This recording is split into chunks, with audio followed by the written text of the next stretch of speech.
Good morning, folks. Welcome back to your daily dose of Capital Markets Quickie.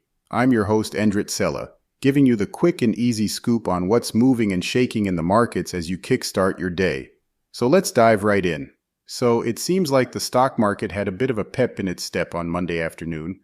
We saw the numbers nudging up, grabbing onto that good vibe from last week. Yeah, remember that? It was actually the best week we've had this year. There's a buzz that the Federal Reserve might be putting the brakes on, tightening up those interest rates. And that's got a lot of people whispering about a sigh of relief.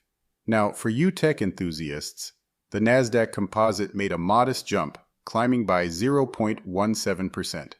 Not too shabby considering it's been on a bit of a winning streak. The Standard & Poor's 500 wasn't far behind with a 0.06% gain, and the Dow? Well, it inched up just a smidge.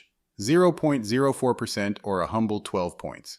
Looking at the 10-year Treasury note, we saw a little uptick there as well, about 9 basis points to be exact, hovering near 4.65%. Alright, so Friday was kind of a big deal. The US stock indexes had quite the party after we heard that job growth took a chill pill and wage inflation cooled off. That sparked some major optimism about the Fed waving goodbye to rate hikes. And guess what? That good mood rolled right on into this week. We're all ears now, waiting to see if the Fed will drop some hints.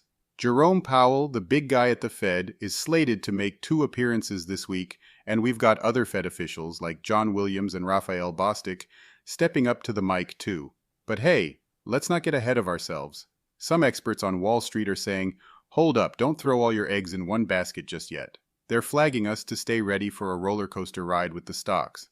And just last week, we heard a strategist from Morgan Stanley tossing out a bit of a reality check. He's thinking that last week's stock surge might just be a flash in the pan. Now, on the company front, we've still got a bunch of earnings reports on deck.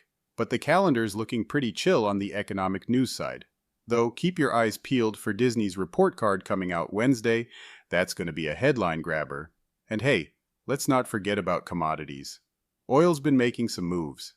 After Saudi Arabia and Russia said they're sticking to their production cuts, prices got a little spring in their step. West Texas Intermediate crude is dancing around just under $82 a barrel, and Brent crude's not too far behind. Well, that's a wrap for today's Market Minute. Remember, folks, keep your eyes on the prize and your ears to the ground. We're living in some interesting times, and you don't want to miss a beat. Catch you tomorrow, or maybe even later tonight, with a brand new episode of Capital Markets Quickie. This is Endrit signing off.